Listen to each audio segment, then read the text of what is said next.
E aí pessoal, beleza?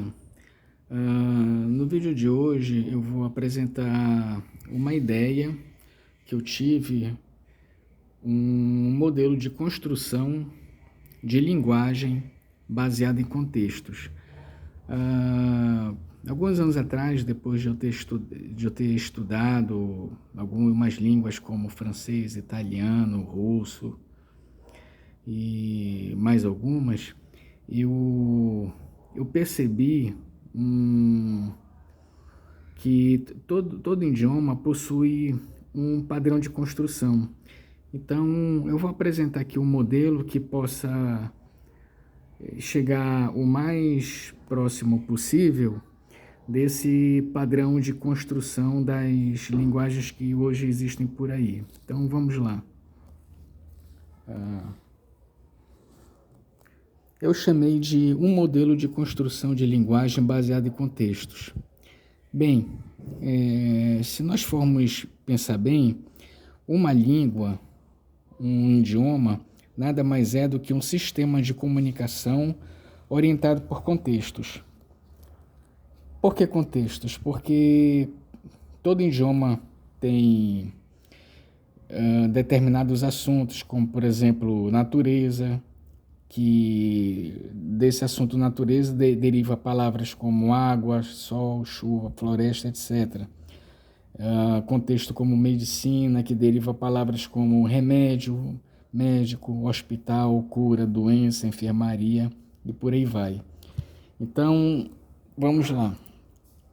Baseado nessa ideia, eu fiz aqui um pequeno diagrama. Eu coloquei aqui contexto 1, contexto 2, contexto M, certo? E regra 1, regra 2, regra I. O que quer dizer isso? Um idioma nada mais é do que um conjunto de contextos, onde cada contexto possui um conjunto finito de palavras e verbos, né? E, paralelamente, esse conjunto, esse dicionário de palavras, possui regras. Regra 1, regra 2, sei lá, até regra I. Onde essas regras nós chamamos de gramática. Então, o idioma nada mais é do que um conjunto de palavras na qual se sujeitam a um conjunto de regras que chamamos de gramática.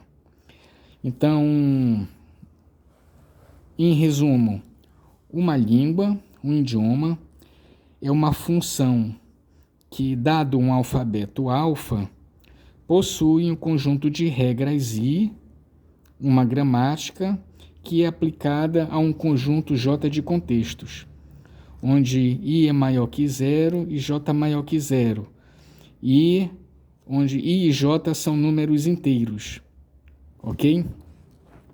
Então, só recapitulando aqui, L é a linguagem, R são as regras do idioma, a gramática, C são os contextos definidos por esse idioma, e alfa é o alfabeto. Então, eu vou dar um exemplo. Bem, vamos lá. Aqui eu fiz I é igual a 1 e J é igual a 1, só para ser uma coisa bem rápida, para fazer assim um exemplo de a definição de um pequeno idioma. I é igual a 1 e J é igual a 1. Ou seja, RI, no caso, regra 1, a nossa gramática só vai ter uma regra, para ser uma coisa bem enxuta. A regra 1 é sujeito mais verbo mais predicado, ou seja, a estrutura da oração é sujeito mais verbo mais predicado. Não existe mais outra regra nessa gramática, somente essa. J é igual a 1, ou seja, só existe um contexto nesse idioma exemplo. Contexto qual é? O contexto da natureza. Alfabeto alfa, então definir aqui A, B, S, D, E, I, N, O, Q, U. Nas letras latinas, né? 10 letras.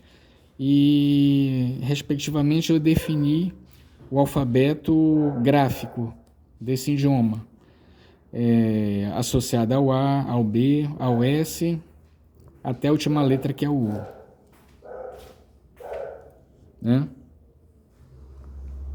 Então vamos lá, um exemplo do vocabulário aqui.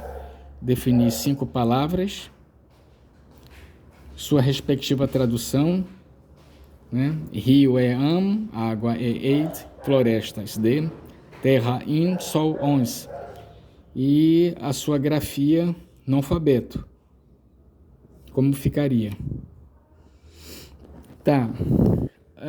Uma observação. Antes de criar os contextos,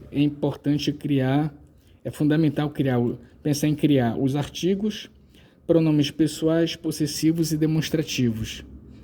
Ou seja, porque esses pronomes, eles vão ser... É o que vai dar dinâmica,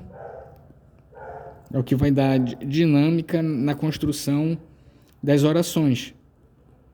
A gente precisa disso aqui. Tá, mas observações que eu fiz. Primeiro, asterístico, né? Na parte de vocabulário, quando a gente está definindo as palavras, também a gente define os verbos. E outra coisa, antes de definir as palavras do contexto, a gente pode pensar em definir os radicais, prefixos e sufixos. Bem, se não for definir antes, eu acredito que seja interessante também criar paralelamente as palavras, ok? Quando se está definindo o vocabulário, os radicais. Bem, pessoal, então é isso aí. Eu fiz uma coisa bem rápida, eu dei um exemplo bem enxuto. Eu procurei espelhar a construção das línguas que existem, francês, italiano, russo, etc., em cima desse pequeno diagrama aqui, de contextos, regras e essa pequena função aqui, ok? Então, se vocês gostaram do vídeo, deixe seu like, comente, se inscreva no canal, ok? Fui!